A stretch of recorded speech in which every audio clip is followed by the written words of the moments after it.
எந்த ஊருக்குமே ஒரு மகிமை இருக்கும், ஒரு பெருமை இருக்கும், ஒரு அருமை இருக்கும்.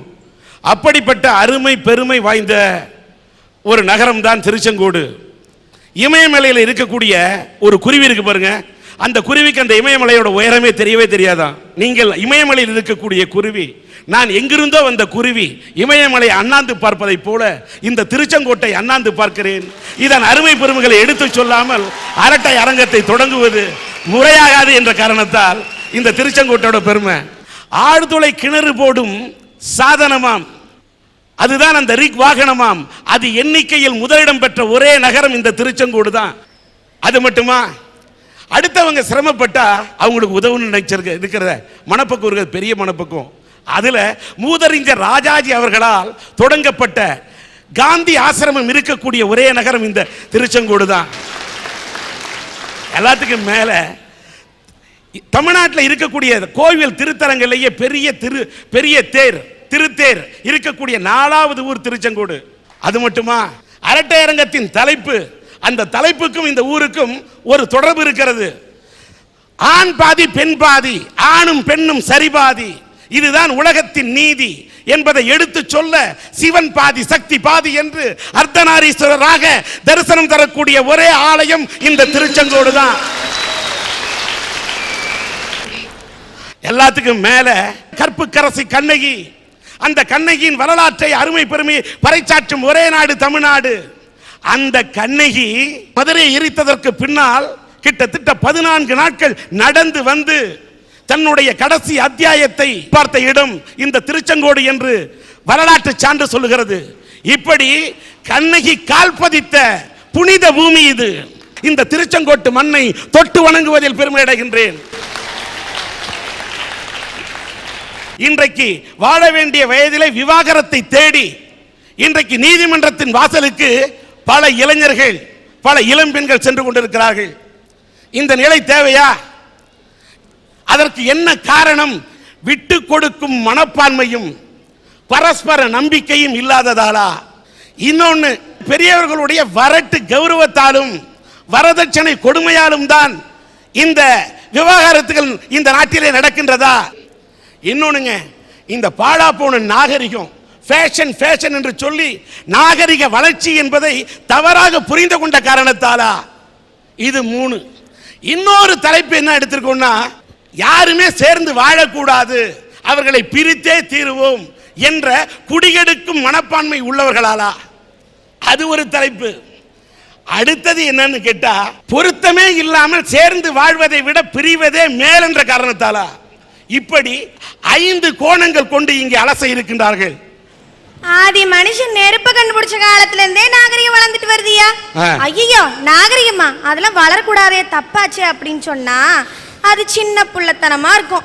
நாகரிகம்னா அது பாட்டுக்கு வளர்ந்துட்டு தான் இருக்கும். அந்த நாகரிக வளர்ச்சியை தவறா புரிஞ்சுக்கிறதுனாலதான் இன்னைக்கு நல்லா வாழ வேண்டிய தம்பதியினர் விவாகரத்து கேட்டு கோர்ட்டுக்கு போயிட்டு இருக்கிறாங்க. அதுக்குதான் கண்ணதாசன் அன்னைக்கே சொன்னாரு, 7 வருஷம் ஒரு கணவனும் மனைவியும் தன்னோட வாழ்க்கையில வர இன்ப துன்பம், கஷ்ட நஷ்டம் இதையெல்லாம் புரிஞ்சுக்கிட்டு நல்லபடியா வாழ்ந்துட்டாங்கன்னா அதுக்கப்புறம் அந்த கடவுளே வந்தாலும் பிரிக்க முடியாதுன்னாங்க. ஆனா இன்னைக்கு கல்யாணம் 7 மாசத்துல விவாகரத்து கேட்டு வக்கீல்ட்டு போய்கிட்டு இருக்கிறாங்க. இதுக்கெல்லாம் காரணம் என்ன? நாகரிக வளர்ச்சியை தப்பா புரிஞ்சுக்கிறது தான்.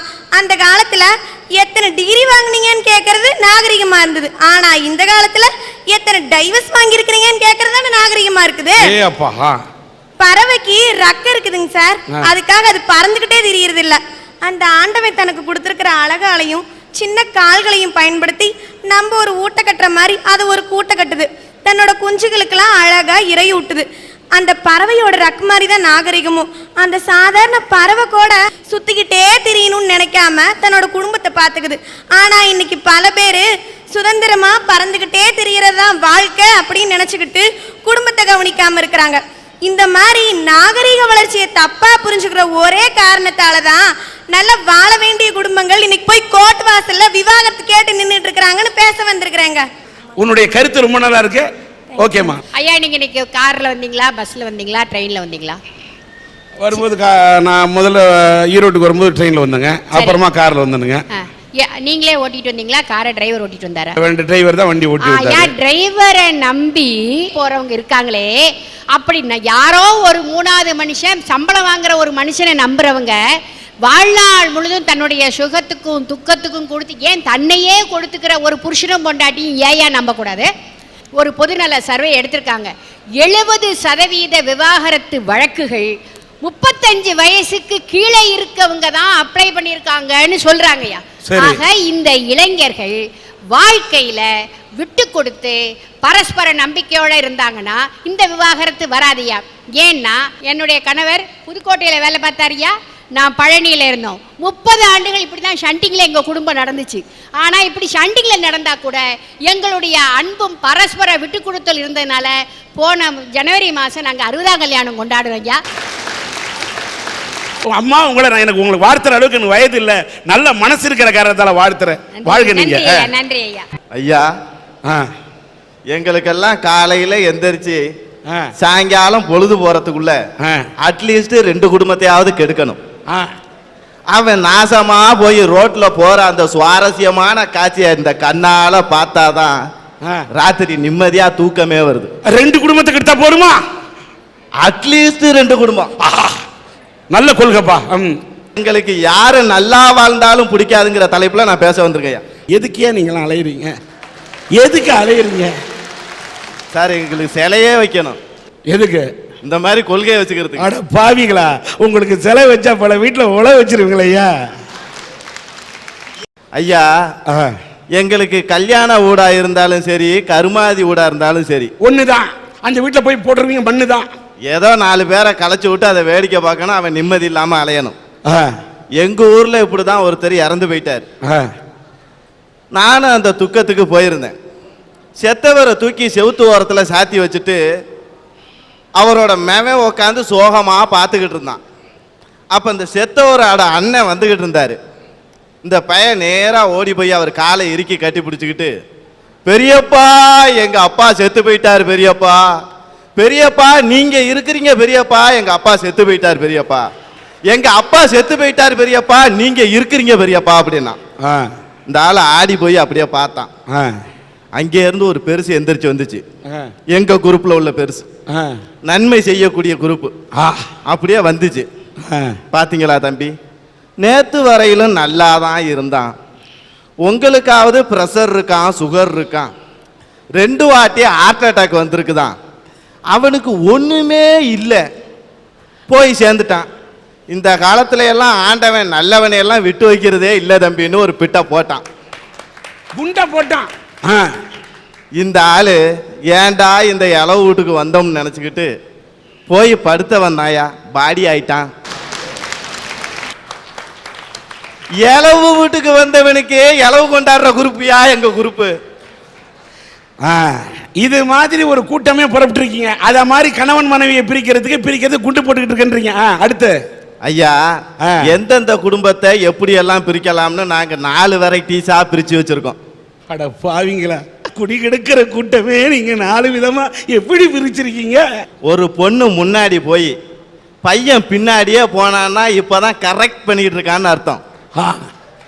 இவன் சேர்ந்தாலும் சேர்ந்ததுதான், பிரிஞ்சாலும் பிரிஞ்சதுதான், அட சேர முடியலைன்னா செத்தாலும் செத்ததுதான் எங்க வேலை மிச்சம். அப்பா, அதே ஒரு பொண்ணு ஒரு பையன் சும்மா அப்படியே அப்படியே அப்படியே உரசிக்கிட்டு போனாங்கன்னு வச்சுக்கோங்க, ஜஸ்ட் இப்பதான் கல்யாணம் ஆயிருக்குன்னு அர்த்தம். இவங்களை நாங்கள் லேட்டாக தான் கையை வைப்போம். ஏன் தெரியுமா?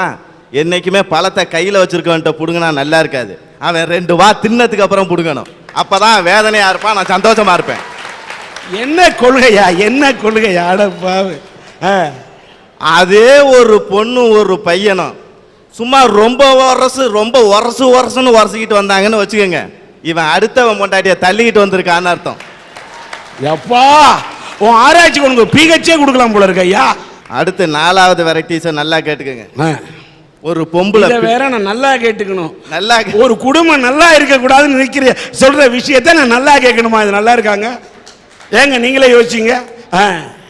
ஐயா, ஒரு பொம்பளை பின்னாடி போய் ஒரு 4 அடி கேப்ல சனிய வந்தா வருது வராட்டினா போகுதுன்னு ஆம்பளை முன்னாடி போறான்னு வச்சுக்கோங்க, 2 பெத்துட்டான்னு அர்த்தம்.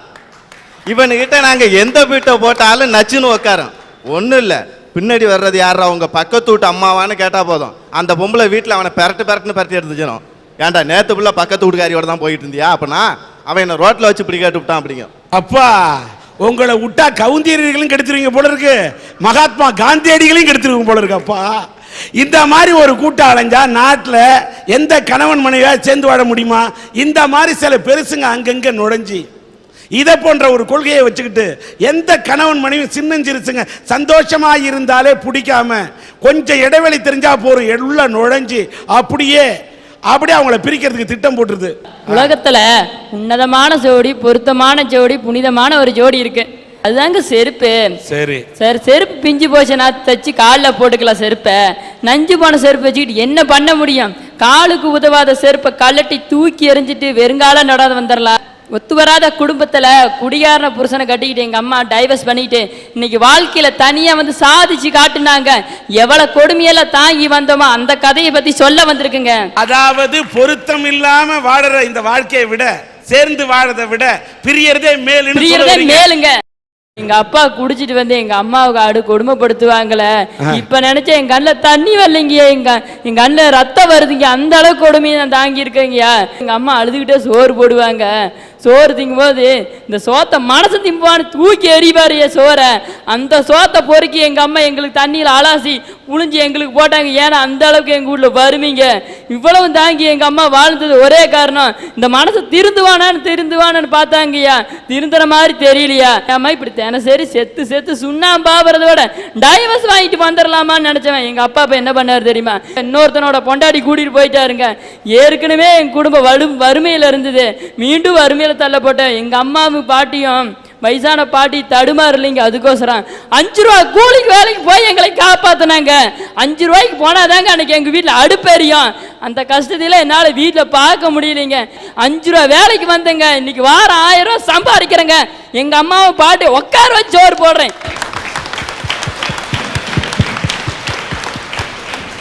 5 ரூபா வேலை எழுது, நான் 10 ரூபா வேலைக்கு வந்தேங்கய்யா. பக்கத்து கடையில் நான் வேலை செய்கிறேங்க. கடையில் 50 லாட்டரி சீட்ல எங்க அப்பாவுக்கு விழுந்ததுங்க. 10 ரூபா தானே கொடுத்து உதவி பண்ணலீங்க எங்க அப்பா. அந்த அளவுக்கு நாங்க ஆவாத போயிட்டோங்க எங்க அப்பனுக்கு. இப்படி ஒரு அப்பன் தேவையாங்க எங்களுக்கு? இப்படி ஒரு அப்பன் தேவையா? இன்னைக்கு தம்பி நான் எவ்வளவு கஷ்டப்படுறேன் தெரியுமா? அவ கையை பார்த்தா தெரியுங்க எவ்வளவு கஷ்டப்படுறான்னு. அப்பா நடந்து போனா அவ அப்பா போறான்னு சொல்லி சொல்ல மாட்டான், ஓடி போறான் பாரு அப்படின்னு தான் சொல்லுவான் என் தம்பி. ஏன்னா என் தம்பி விட்டுட்டு போகும்போது 5 வயசுங்க அவனுக்கு. அதே மாதிரி நானும் எங்க அம்மாவும் ஒரு வளகாப்புக்கு போயிருந்தோம். வளகாப்புக்கு போகும்போது எங்க அப்பாவும் வந்தது, அந்த அம்மாவும் வந்திருந்தாங்க. ஏன்னா 2வது பொண்டாட்டி வந்திருந்தாங்க. வரும்போது வளையல் போட்டுக்கிட்டு இருந்தாங்க. இந்த மாசமா இருக்கு, நேர மாசமா இருக்குது, வளையல் போட்டுக்கிட்டு இருந்தாங்க. ஒரு வயசான மூதாட்டி வந்து என்ன நிறைஞ்சு சுமங்கலின் அம்மா நீ வளையல் போடுமா அப்படின்னாங்க. எங்க அம்மா தயங்கி இருந்த நாமளும் வாழை வட்டியே இருக்கிறோம். அந்த பொண்ணுக்கு வளையல் போட்டு ஏதோ ஒண்ணு ஆச்சுன்னா நம்மளே தான் சொல்லுவாங்கன்னாங்க. அதுக்கு இந்த அம்மா சொன்னாங்க, ஏன் தயங்கி நிக்கிற, நீ என்ன தப்பு பண்ணனது பூரா வீட்டுக்காரரு, நீ ஏன் வந்து தப்பு தயங்கி நிக்கிற, நீ வளையல் போடு. அந்த அம்மா 100 வருஷத்துக்கு நல்லா இருப்பாங்கன்னு சொன்னாங்க. அப்ப பெருமைப்படுறேன். ஒரு ஓடி போடணும் அப்படின்னு சொல்லிக்கிறோட ஒரு வாழை வட்டிய பையன் சொல்லிக்கிற பெருமைப்படுறாங்க. இதுதான் போட்டுங்க. அந்த அம்மா சொல்லிக்கிட்டு இருந்தாங்க 2வது பொண்டாடி எங்க வீட்டுக்காருக்கு 3 பவுன் செயின் போட்டேன், 3 பவுன் செயின் பண்ணி போட்டு பெருமையா சொல்லிக்கிட்டு இருந்தாங்க. எங்க அம்மா வந்து வீட்டில் அழுதாங்களே, அந்த அழுவை எங்க அம்மா அழுத என்னால தாங்க முடியாதுங்க. வீட்டில் பையனுக்கு முன்னாடி அழுத, பையன் வந்து தாங்கிக்க மாட்டான்னு வீட்டில் வந்து குமரி அழுதாங்க.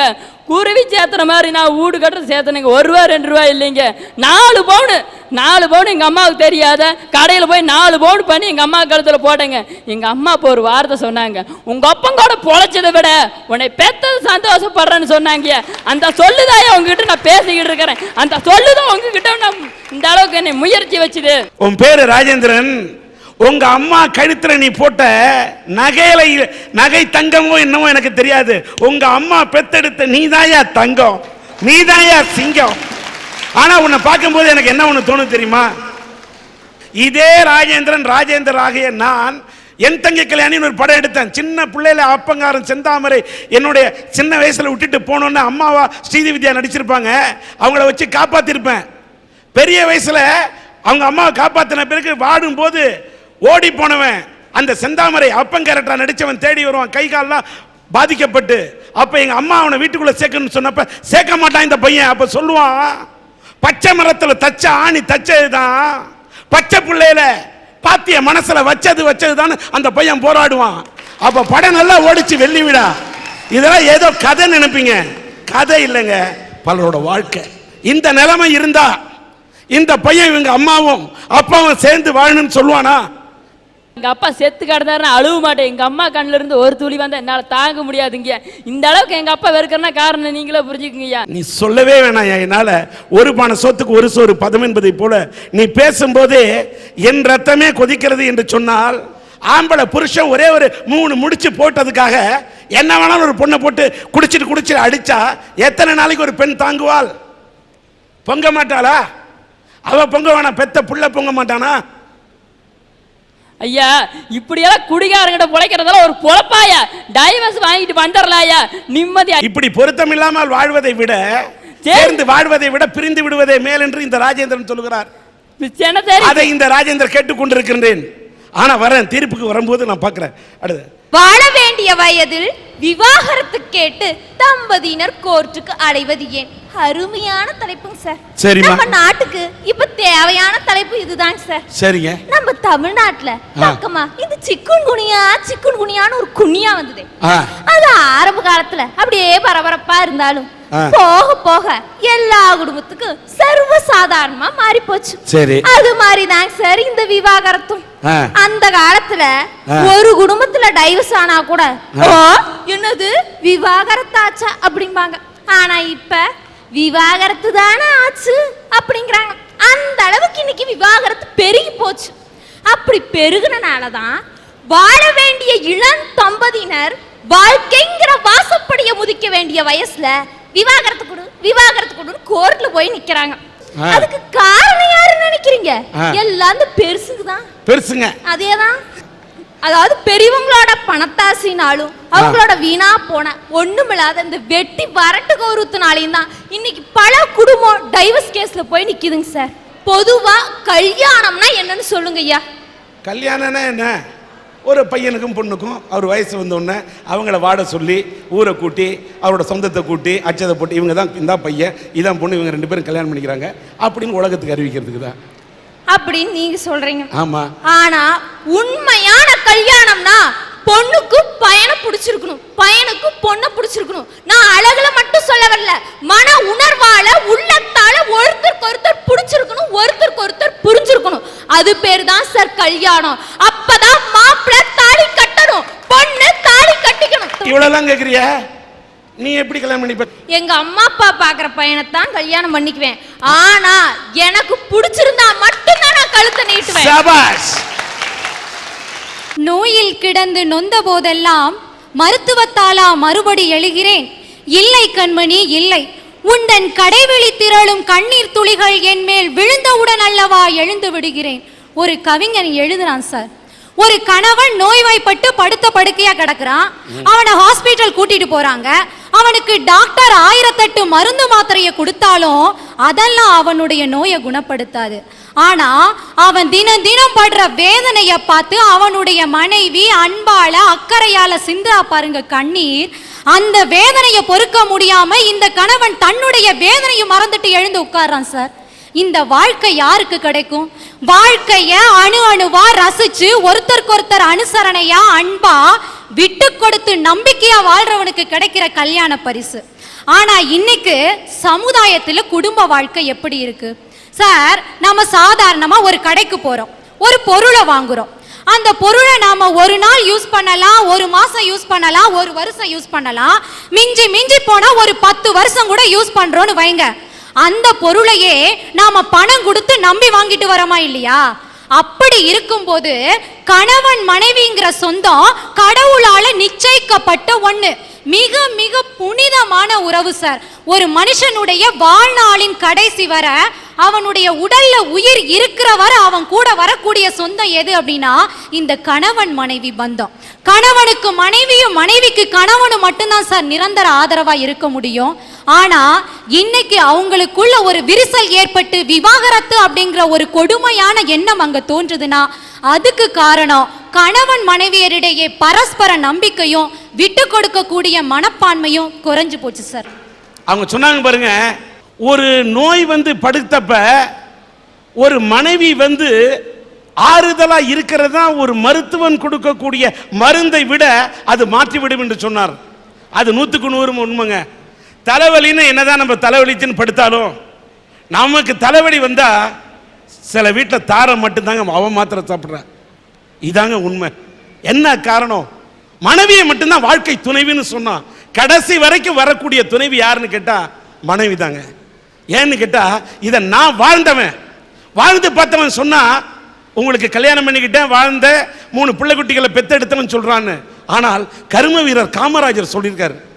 கர்ம வீரர் காமராஜர் கடைசி வரைக்குமே படிக்காத மேதை, விருதுநகரிலே பிறந்தவர், இந்த தமிழகத்துக்காக உழைத்த ஒரு மாபெரும் தலைவன் கர்ம வீரர் காமராஜர். கடைசி வரைக்கும் கல்யாணம் பண்ணிக்காமலே கட்ட பிரம்மச்சாரியா வாழ்ந்தவர்.